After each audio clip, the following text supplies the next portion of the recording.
The Bible says, "And Jesus answered and said unto them, Take heed that no man deceive you, for many shall come in my name, saying, I am Christ, and shall deceive many. And ye shall hear of wars and rumors of wars. See that ye be not troubled, for all these things must come to pass, but the end is not yet." Ito po ay tumatakbo ng hanggang verse 14. Pero ang sabi po rito, these things must happen, but the end is not yet. So, pag nakikita nyo, no, yung Iran, na ang dati, ang pangalan niyan sa Bible ay Persia. Alam natin yan. At kung di natin alam, dapat maging familiar tayo. Pag nagbasa kayo sa Bible, nakita nyo Persia, Iran. No, bagong pangalan. So, pag nakita nyo naman yung Iran, nagkakagulo, punta kayo sa Bible, Persia. Okay. So,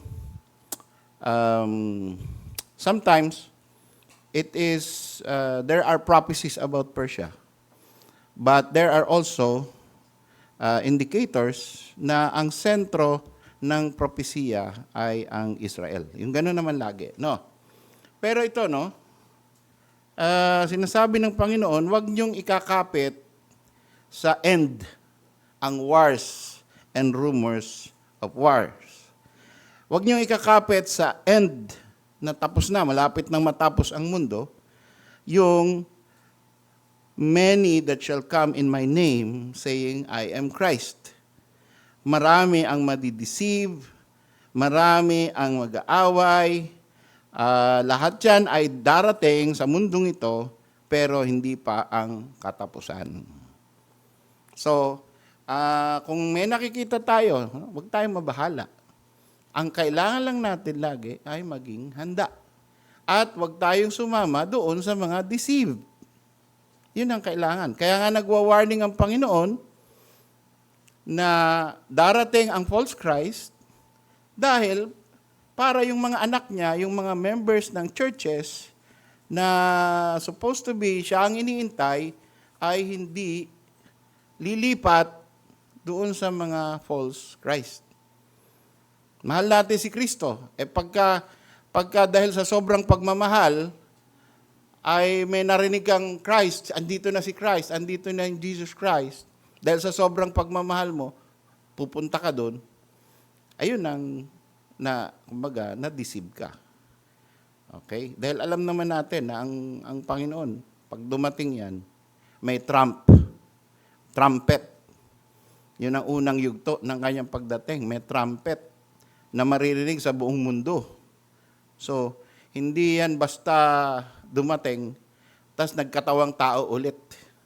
It will be a big deal ang pagdating ng Panginoon na pagbabalik niya. So, ang dami nang nagpanggap. Noong 1954, dumating, between 1954 and 2012, dumating si Sun Myung Moon. No? Kung alam niyo yung the Moonies, yung laging nagkakasal, libo-libo, minsan 1 million kinasal niyan, online. No? Dahil ng pera. Ngayon, wala na tayong nakikita dati sa mga mall. Interesado po kayong papakitaan ka ng catalog, parang brochure. No? Ito po ang mga teachings namin, baka interesado kayo, Heaven and Earth, ganyan-ganyan.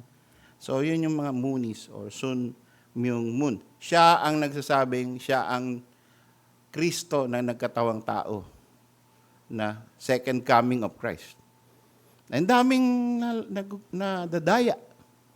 No? Si Jim Jones, isipin mo yun. Kung natandaan nyo o kung hindi pa kayo pinanganak, kasi 1970s yan. Si Jim Jones, siya si Kristo. Sabi niya, ako si Kristo. So, nung malapit na siyang maaresto at meron siyang mga prediction, hindi na nagkakatotoo, pinersuade niya yung kanyang mga alagad na pumunta sa Guyana at doon, pinainom niya ng Kool-Aid. Yung Kool-Aid pala na yun, para makapunta na sila sa next life.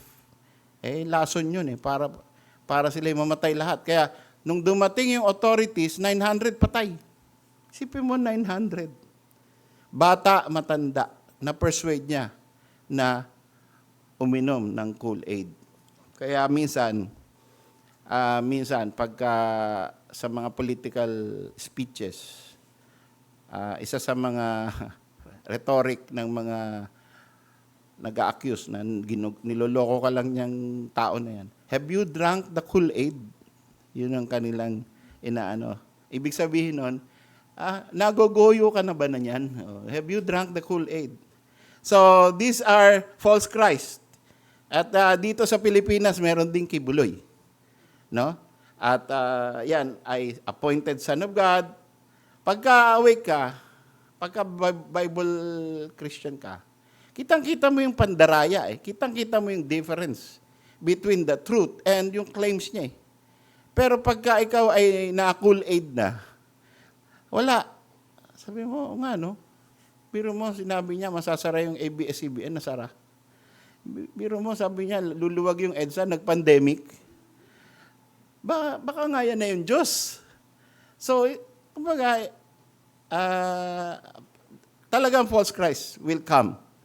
And sometimes, hindi man natin nakikita ang devil nasa likod ng mga false Christ na yan to work miracles and hypnotism sa mga tao, ay magtataka ka na lang, how can he convince such number of people to obey him and to stay with him? Hanggang ngayon, mayroong mga deboto si Kibuloy, nagpapatuloy yung mga worship service nila. Na-arresto na nga't lahat. No? Ba't di niya i-decree na, sige, lahat ng umaresto sa akin, mamatay? Lagi daw siya sa Ama, sa langit. Ilang beses na raw siya pabalik-balik doon. Ba't di siya magdala ng anghel para makawala siya? So, wala. Anyway, this is deception. Kaya kahit ano pang mangyari, people will have this deception all over the world. Hindi natin maaawat. Anong gagawin natin? With compassion, subukan natin. Kung ayaw, ganun lang talaga yun. No? Maybe some other time, maybe another person can be used of God to witness and mabago isip niya. And lastly, maybe, dahil matigas ang ulo niya, tinry na ng iba, hindi pa rin naawat, maybe God Himself will act so that the deceived will come out of deception.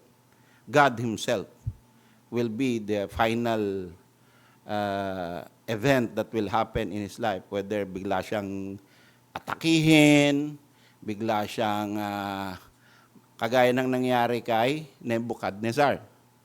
No? Anong nangyari kay Nebuchadnezzar? Dahil sa binisita niya ang lahat ng kingdom of this world at sinabi niya, ako ang hari nitong lahat.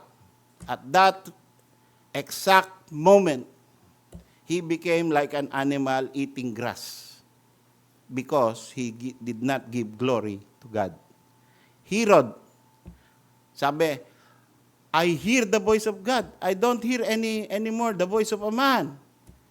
At tapos hindi niya ni-rebuke. Sipin mo yung mismong pupuri sa'yo na ikaw ay parang Diyos na, pag hindi mo ni-rebuke, tatamaan ka sa Diyos. Kaya ingat tayo sa mga nagpe-praise sa atin. Kailangan, wag niyo akong ganyanin. Patawarin kayo ng Panginoon. Kahit ikaw na yung pinupuri, ikaw na yung tinatanghal, ikaw yung tinataas, ikaw yung subject.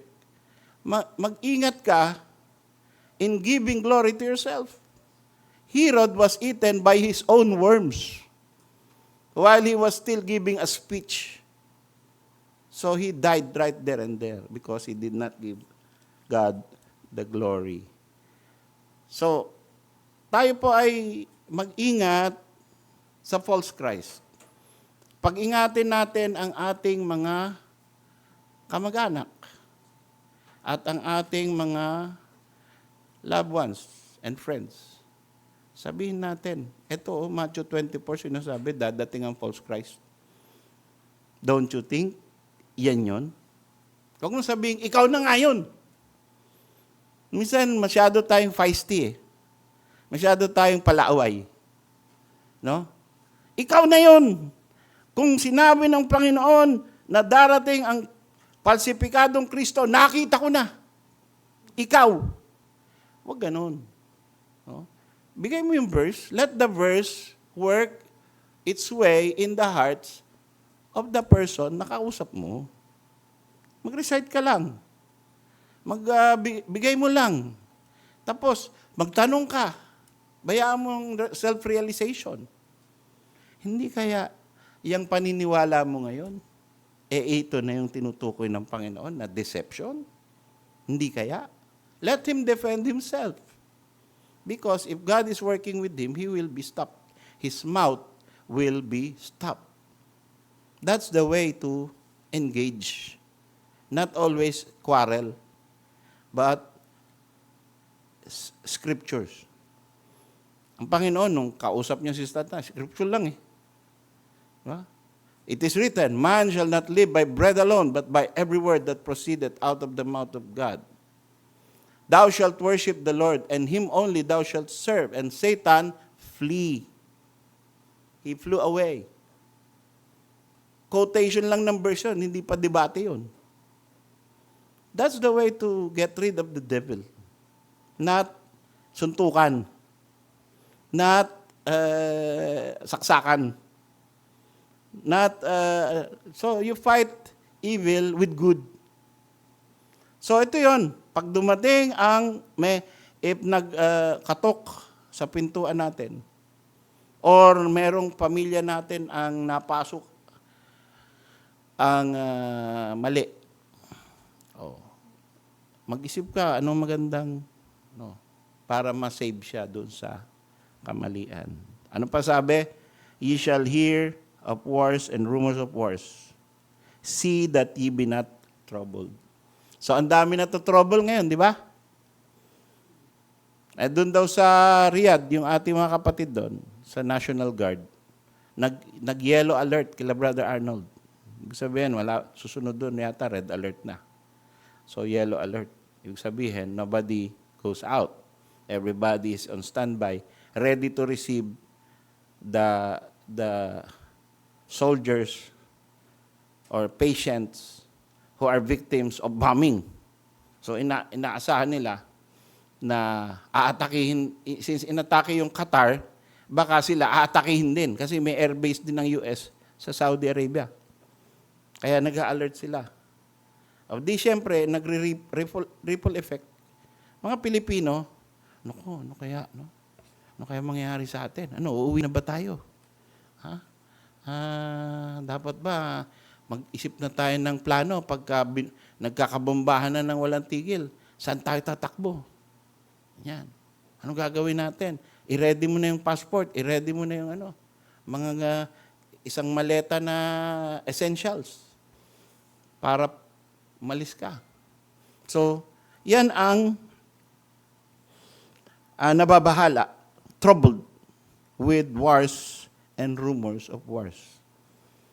No? Usually, sabi nga nila, during the time of mga wars na ganyan, napupuno yung mga church pagka merong ganyan. Pati Catholic Church napupuno. Mga Baptist Church napupuno. Kasi naghahanap ng answer. Naghahanap ng salvation. Naghahanap ng ano ba ang nangyayari na ngayon sa mundo. So, sabi ng Panginoon, maririnig nyo yan, dadating yan, mawawala din yan. Huwag kayong mabahala. For all these things must come to pass. So, ang dami ng gera na nangyari. Yung mga gera sa iba-ibang panahon, Yung World War I, World War II, laging iniisip nila, ito na yata ang World War III. So, dadating yan, pero hindi pa yung katapusan. For nation shall rise against nation, and kingdom against kingdom. And there shall be famines and pestilences and earthquakes in diverse places. Ano na nangyari? So, meron na tayong Great Famine, meron na tayong Black Plague, meron na tayong pandemic, buong mundo shutdown, 150 million dead. Nangyari na yan sa history of the world. At during those times, yung mga nakakabasa sa Bible, binabasa nila yung Matthew 24. Dahil yung Matthew 24 was written 2,000 years ago. So, after 500 AD, may mga plagues, nagkakamatay ang mga tao. Mabasahin nila, ayan, nakahula yan. Pagdating ng 1000 AD, ayan, nakahula yan. Ayan, tama, totoo ang Bible, nakahula yan, ayan, fulfillment yan. Pagdating ng 1500s, ayan, may pandemic, may ano na naman, may plague, famine, pestilence, maalala na naman nila. Oh, pagdating ng 2020, ayan, yung COVID. Oh, ano kaya susunod? Sabi nila may Mpox, no? Sabi nila ay may variant. Sabi nila ay kung ano-ano. So, all these things must come to pass in diverse places. Ibig sabihin, iba-ibang lugar. Earthquakes. All these are the beginning of sorrows. Umpisa pa lang yan. Hindi, wala yan doon kung ikukumpara mo sa darating na dakilang pighati. Great Tribulation. Walang sinabi yung mga nangyayari ngayon na nakikita natin. Yung COVID na yan, parang ano lang yan, parang sipon sa darating na talagang totoong plague. Totoong yung mga maiiwan dito. No?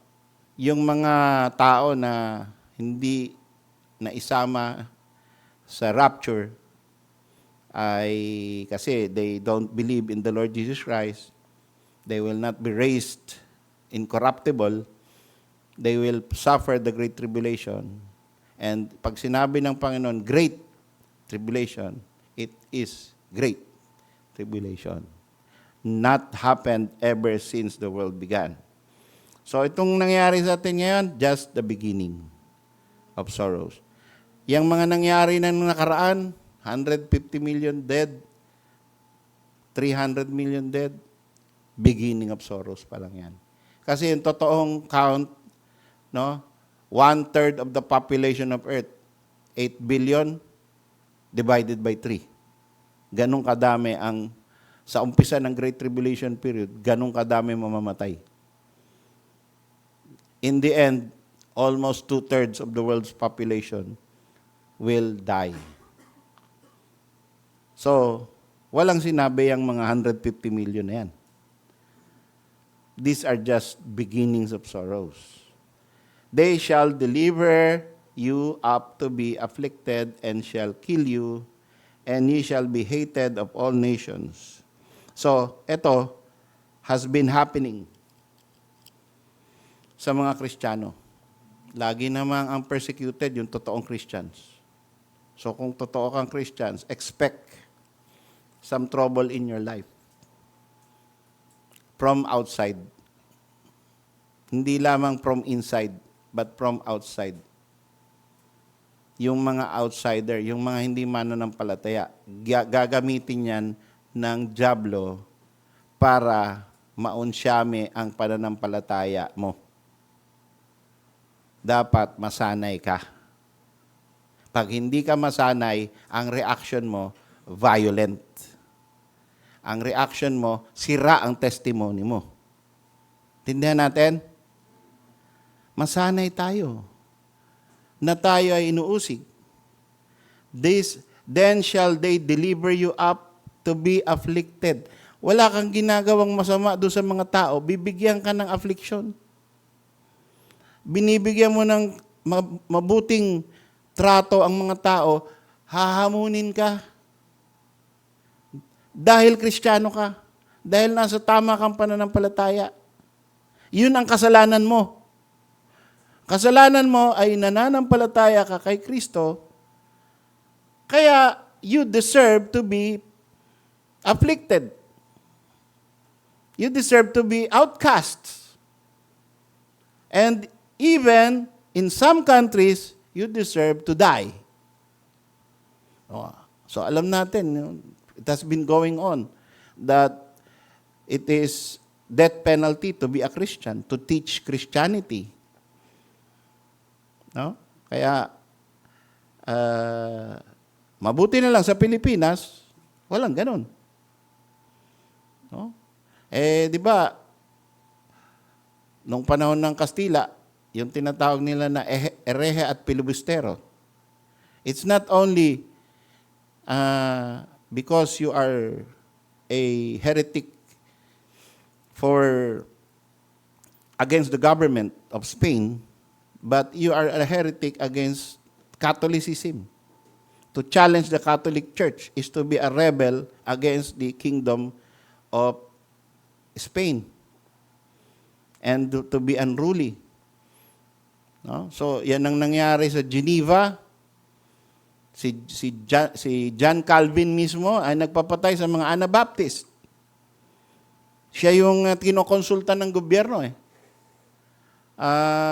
as the advisor to the government, kasi theologian siya. Anong gagawin natin dito sa mga Anabaptist? Hindi pareho ng tinuturo mo. They deserve to die. Hindi naman niya sinabing, kill them. Di ba? If you know the judgments of John Calvin, hindi naman siya mismo ang pumatay. Hindi rin niya sinabing, patayin mo sila. Kinokonsulta siya Anong dapat? Dapat mawala yan dito. They are pests in the kingdom.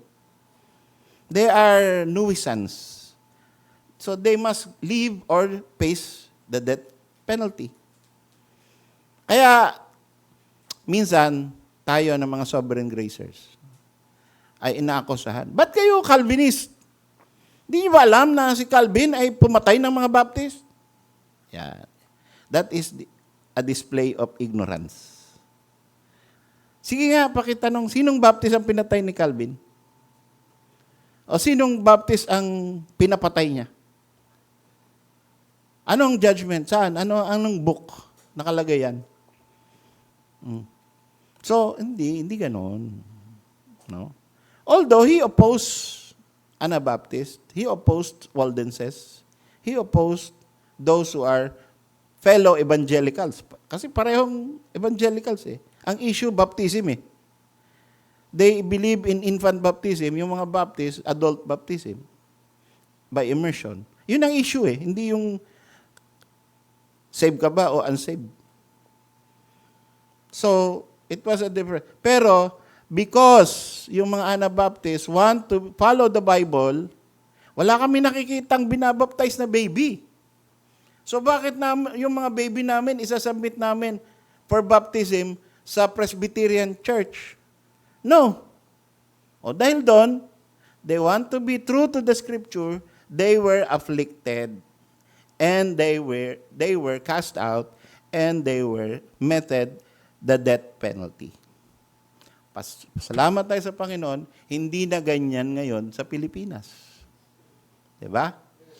Tayo ay pinanganak sa isang bayan na tayo ay mayroong karapatan, no? To life, liberty, property, and the pursuit of happiness. Sa Constitution natin yan, enshrined. Meron tayong Bill of Rights. At nakalusot na tayo doon sa establishment of religion. Although meron pa rin. Yung mga Catholics, ginagawa ng gobyerno ng chapel. Yung mga Baptist, yan, magko-contribute tayo para sa isang chapel, tapos unti-untiin natin. Gastos natin lahat. So, yan po ang sitwasyon dito sa Pilipinas. Pero ito, sino yung Kayo na mga mananampalataya ng Panginoon, ye shall be hated of all nations for my name's sake. Itong mga beliefs na to, yan, tsaka yan, Tapos yung list of doctrines natin, yung covenant natin, articles of faith natin, pag pinanindigan natin yan, even Christians will say, no, ayaw namin sa inyo. Hindi ganyan ang aming pananampalataya. Meron nga nagsabi kay Luz sobra naman kayo. Meron pa kayong discipline, meron pa kayong public confession of repentance. Sobra naman kayo. False doctrine yan. No? Hindi ganyan ang Baptist. Oh. So, Baptist yun supposed to be. Kaya, we shall be hated of all men because of our doctrine. For my name's sake. Ba't gagawin yun? Because we uphold the doctrine of Christ. Para sa kanila, kanina meron ditong missionary to Vietnam. Sabi niya, Pastor, nagso-soul winning ba kayo? Kasi yun ang tinuro sa kanya ng teacher niya. Nagso-soul winning ba kayo? Sabi ko, meron nga kami evangelistic meeting sa July 29. Ang ibig niya sabihin ng soul winning, altar call. Yung, lahat ng gusto maligtas, punta kayo dito. Tapos, pagka pumunta ka doon sa street, ang ibig niya sabihin ng soul winning, ililid mo into repeat after me prayer. Yung sinner's prayer, uulitin mo. Pagka hindi mo ginagawa yon, hindi ka nagso-soul winning.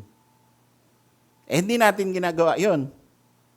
Anong ginagawa natin? We proclaim the truth and let the Lord speak to the heart. Let the Lord lead him. And he can pray. Naiwala naman tayo sa sinner's prayer. But not repeat after me. Si Marlena, di ba? Pina-repeat after me mo ba si Marlena? Hindi. Pero alam niya, save na siya. Turo lang. Pag kumilos ang Holy Spirit, maiintindihan niya save na ako. Naniwala ako sa Panginoon. Sabi ng Bible, pag sumampalata ka kay Kristo, may buhay na walang ka. Meron na ako. Pinatawad na ako sa aking mga kasalanan. Naintindihan ko na. Ganun lang yun Hindi mo kailangan na, nag-pray ka na. Simula ngayon, anak ka na ng Diyos. Kasi nag-pray ka na. So, yun ang problema, yun ang kaibahan. And we are being, people are offended because we are stating as something which is not the norm. At kaya sasabihin nila, yung Sovereign Grace Baptist, hindi naman nagso-soul winning yan Merong isang nagsabi na pastor Pero nung kaharap ko na, hello pastor. Pero sa talikod, sabi niya, yung Sovereign Grace, la Pastor Nilo, hindi naman nagso-soul winning yan Kasi ibang meaning sa kanila ng soul winning. And because iniquity, ito pa, many false prophets shall rise and shall deceive many, and because iniquity shall abound, the love of many shall wax cold. So, napofulfill ba? Nakita niyo na ba ang prophecy na to before your eyes na natupad? Yung pag-ibig, wag nating pabayaan dito sa church. Wag nating pabayaan na maging malamig tayo sa pag-ibig sa isa't isa. Kumbaga parang sa isang kandila na pag-aandap-andap na yan, pagliwanagin mo. Dagdagan mo yung wick para mas malinaw, mas maliwanag. Pagka maiksi na yung wick niyan, aandap-andap, gusto nang mamatay. Paliwanagin mo. Takpan mo para hindi hipa ng hangin. Para manatiling buhay ang pag-ibig sa puso natin sa isa't isa. Dahil hula yan, the love of many, pag sinabing many, karamihan ng mga churches, karamihan ng mga Kristiyano, ay mababawasan ang pag-ibig sa isa't isa. Sasali ba tayo doon? Huwag tayo sasali doon. Kaya pag nararamdaman mo, nababawasan ng pag-ibig, Nababawasan ng pag-ibig ko kay sister, ganon, o kay brother, ganon. Panic ka. Gawa ka paraan. Kailangan, sige nga, nababawasan ng pag-ibig ko. Makapunta nga ng SM, makabili ng peace offering. Di ba? Makabili nga ng token. No? I love you with the love of the Lord. Di ba? Gawa ka lang ng something, patatakan mo lang ng poster, bigay mo. Ibig sabihin nun, hindi ka na love, pero gusto niyang umingcrease yung love to each other. I love you with the love of the Lord. Or some other thing. Maliit na cake. No? Maliit lang na cake. Leche plan. No? Stay as sweet as you are. Madaming paraan. Mag-isip na lang tayo. Dahil importante na hindi tayo mapasali doon sa mga bumabagsak ang pag-ibig. Gawa tayong paraan. Yeah? Mag-suggest tayo ng pag may nagsumbong sa inyo na, si kapatid na ganyan, nako, kita mo, ganun ang ugali. May solusyon ako dyan. Tara, sa Bermosa. Bili tayo ng Jayco. Di ba? Gusto niyo ba yan? Yeah. Yung kulay, puso. Tapos bigay mo sa kanya.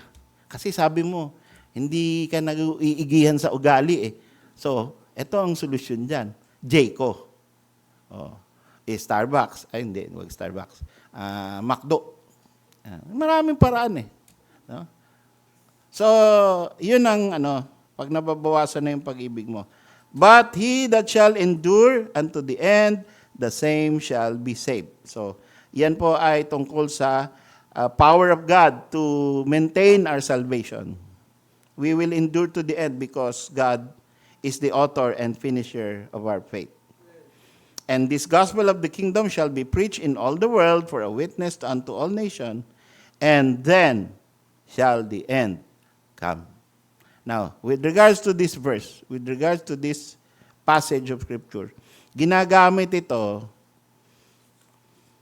ng mga maling interpretation. Sabi, kailangan magmadali na tayo mag-soul win sa buong mundo kasi para pabilisin na natin ang pagbalik ng Panginoon. Mali. Hindi mo mapapabilis. Fix na yung schedule nun eh. No? Ang sinasabi lang dito ay magkakaroon ng sitwasyon na ang gospel ay talagang lahat ng tao makakarinig. Pero kung kailan, through cellphone, through satellite, through flyers, through everything, ay talagang hindi na maiwasan ng mga tao na makita nila that Jesus Christ is the Son of God and He died for sinners. He was buried and rose again and is coming again. So nakita nila yung message na gano'n. So hindi na nila maiwasan na bahagi na sila ng gospel. So pagka buong mundo, kalat na yan. And I think kalat na ngayon. Because of the internet. Because of AI. Kanina nga sabi ko doon sa kausap ko sa pupunta sa Vietnam sa August. Alam mo ba, Brad, na pwede ako mag-preach doon sa inyo kung andun ka na. Paano yun, Pastor? Through Jerome. Di ba? Meron kaming software na magpipreach ako sa English, tapos lalabas sa bibig ko, pag ginawa mo sa YouTube, Vietnamese. Talaga pwede yun. Ibig sabihin, kahit di ka na pumunta ng Vietnam, makapag-preach ka sa Vietnamese. YouTube. No? Pwede pala yun. Mapag-aralan nga yun. Thank you, Pastor, na binigay mo yung idea na yan. Kasi hindi pa siya sanay sa Vietnamese language. Sabi ko, ano ba yung God sa Vietnamese? Chua. Chua daw. Jesus Christ. Chua Jesus Christus. So, may tsua lang tapos dinagdagan ng ganon.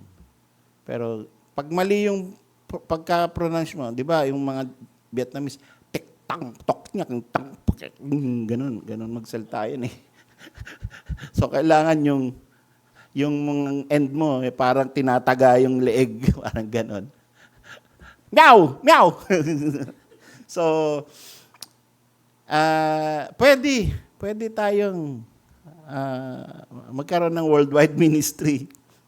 Kahit di tayo pumunta doon. Bibili lang tayo ng software. No? Then shall the end come. Diba? So, through the artificial intelligence software, we can preach to all the world to let the whole world know about Jesus Christ. And then, at the time na appointed by the Lord, the end shall come. Whether malapit na yan, importante, let's be ready. Huwag tayong hihina-hina sa ating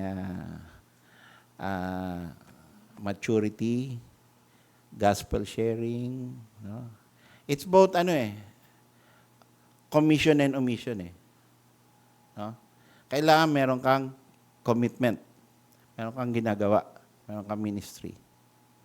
Kung wala kang assignment, ina-assign sa'yo na ministry, gawa ka ng ministry. Na within the limits, walang problema.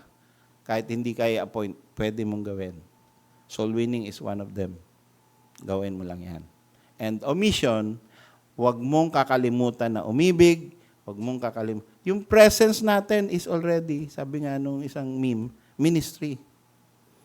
Yung magiging andito ka lagi, yung attentive ka lagi. No? Hindi ka lang nandito, nakikinig ka. Hindi ka lang nakikinig, iniintindi mo. Hindi ka lang iniintindi mo, inuulit mo sa iba. Di ba? So, present ka nga, hindi ka naman nakikinig. Oh, meron kang andun ka sa dulo. Tapos may sarili kayong preaching doon. Lahat ng Baptist Church may ganyan eh. Di ba? So, nakikita ng pastor, no? Bihira, ayan na. Ano kayang title ng message nito? Doon nagpi-preach. Minsan, malakas pa eh. No? So, ayan. Kailangan po natin ay andito tayo, nakikinig tayo, at dahil gusto natin may maibahagi, ma-bless. Meron tayong take home. Diba? Kung sa restaurant, sa handaan, ay may plastic ka ng baon. Diba, Sister Nena? May plastic ang baon. Para may pang take home ka na, ready ka na. Actually, yung iba nga bago kumain, inuuna na yung take home eh. So, yan. Kailangan dito sa ating preaching, may take home ka. May inuuwi kang blessing. Oh. Pag wala kang nauwing blessing, consider it a loss. Loss of time and loss of blessing. Oh. So, yan. Ang blessing natin ngayon, hopefully, is we know that there are prophecies, but the end is not yet. But what is necessary is that the gospel will be preached to all nations, and then shall the end come. Tayo po'y manalangin.